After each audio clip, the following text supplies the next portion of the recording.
Metroid Prime 4 was announced in 2017, 10 years after the release of Metroid Prime 3 in 2007, and only a few months after the launch of the Nintendo Switch. The game came out at the very end of 2025, 18 years after the release of Metroid Prime 3 in 2007, and only a few months after the launch of the Nintendo Switch 2. Sometimes I wish we could go back and warn them. Long development hell type productions or games revealed way too long before their release are disappointingly pretty common nowadays, but when you talk about the biggest culprits of stuff like this, Nintendo is not a name that comes to mind. Sure, they have delays and games that take a while to make, but they typically don't reveal a game almost a decade before it comes out. So the fact that they completely restarted development of a game 2 years after it was announced and also put an entirely new dev team on it is completely insane compared to the rest of their track record. Now, I'm not going to come in here and say that this wait was just miserable for me. I'm not the biggest Metroid fan. The only Metroid Prime game I even played before this was the remaster of the original. Actually, that's a lie. I played the pinball one. So I'm not really looking at this game from the perspective of was it worth the wait, because I wasn't ever really waiting for it. It just kind of showed up one day and yeah, sure, I'll give it a shot. But then more stuff started to come out about it that really interested me. Well, maybe confused me is a better way to put it. A motorcycle, an open world, and characters with really good dialogue. You know, even though I'm not the biggest Metroid fan out there, I can't deny that all of this stuff feels sort of like the complete opposite of what Metroid typically is, which honestly just made me even more eager to play and see what in the world is going on in this game. The most interesting thing about this game to me is the fact that it is partly an open world game. Now, on the surface, Metroidvanias and open world games do have quite a bit in common. You're put into a big world with your main job being to explore and find new tools and upgrades, or other trinkets depending on what game you're playing. But to me, that is about where the similarities end. In an open world game, you just get dropped in a big map and walk around until you find something cool, while in a Metroidvania, you walk around until you are told that you don't have the right item to walk that way. Open world games typically have big open environments, while Metroidvanias are usually set in cramped caves or abandoned facilities. In Metroid Prime 4, they try to have both of these things, but instead of integrating them together in an interesting way, it sort of just feels like Metroid locations got taped onto the edges of the desert island from Sonic Frontiers. These two parts of the game really do just feel like they are completely unrelated to each other. One is slow, methodical exploration of incredibly detailed environments, while the other is just driving a motorcycle in a desert trying to crash into as many shiny things as possible. And I will say that driving the motorcycle is fun. It seems like they put a lot of work into the physics and handling of it, and driving that thing off of a ramp or sand dune feels incredible.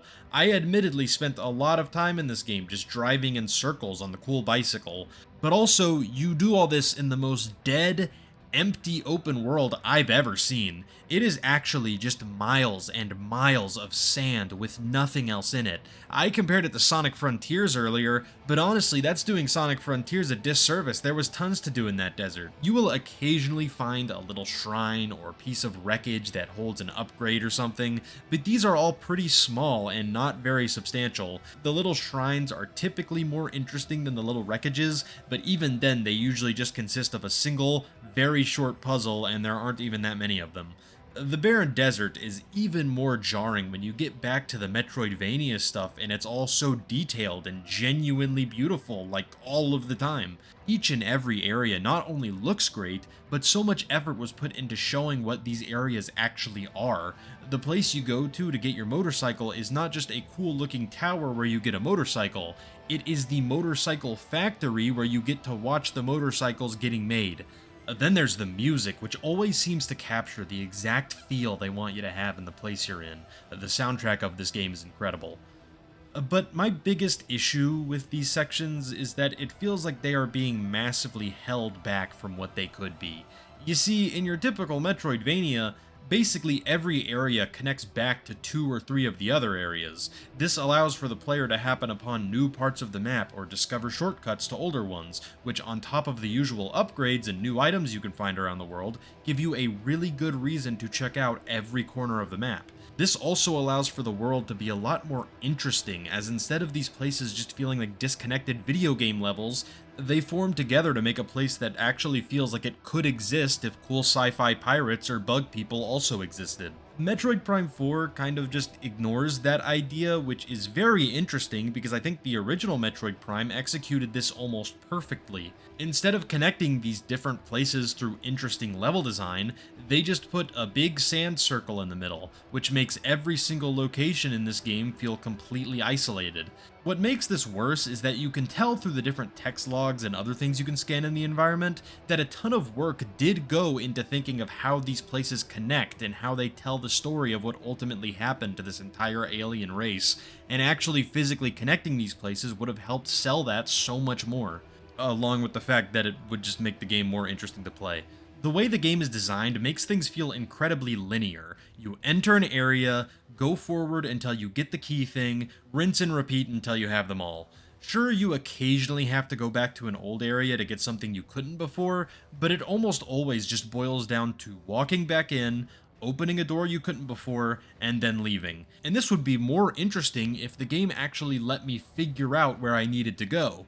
But no, stupid Miles McKenzie can't let me explore for 5 minutes before telling me exactly where I should be going. I mean, thank God he's here. I wouldn't want to have to explore and figure out where to go in the game about exploring and figuring out where to go. On top of being overbearing and handholdy, the dialogue in this game is also just bad, and it brings down what could have been much cooler sections of the game. Hold the lift.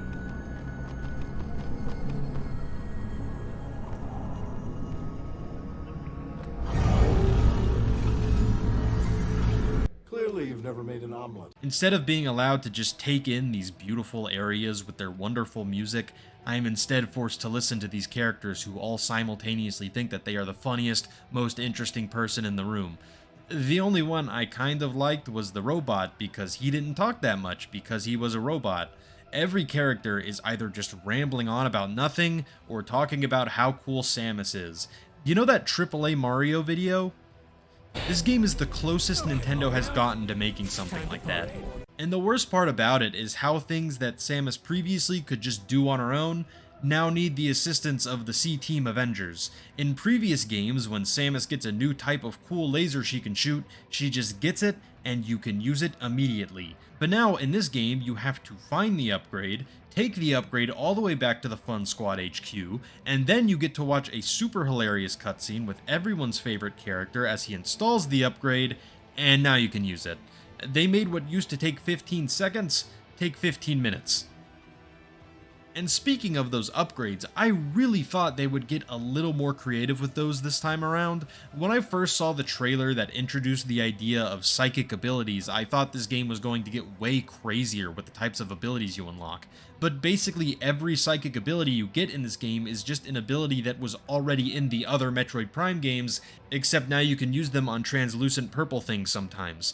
With Nintendo's recent track record of taking a weird or interesting idea and just going all out with it, I sort of expected some more interesting ideas to get introduced, but instead it's all pretty basic stuff. As someone who did not play Prime 2 and 3, I can say that 1 and 4 play basically identical to each other.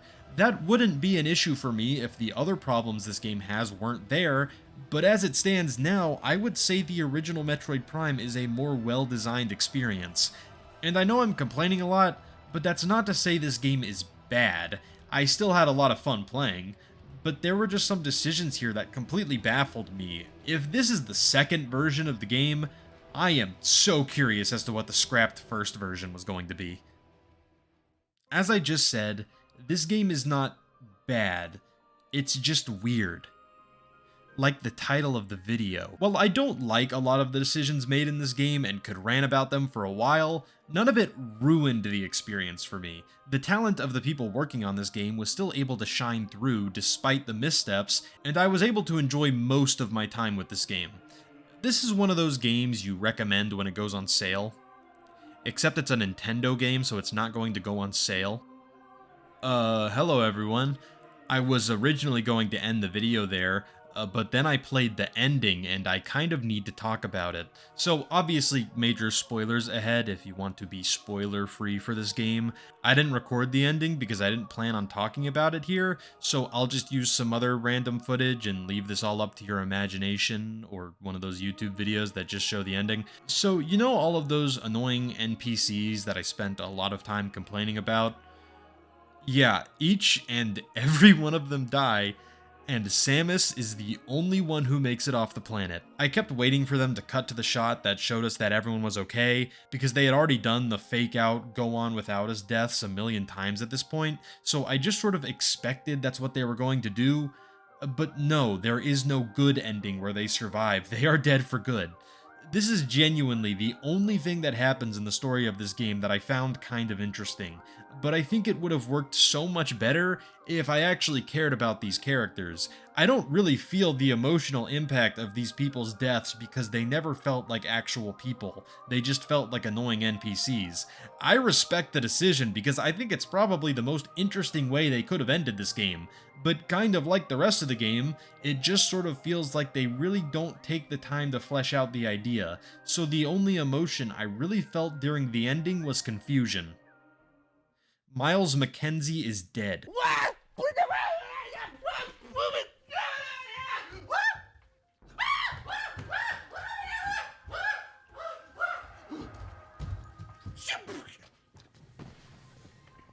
Guys.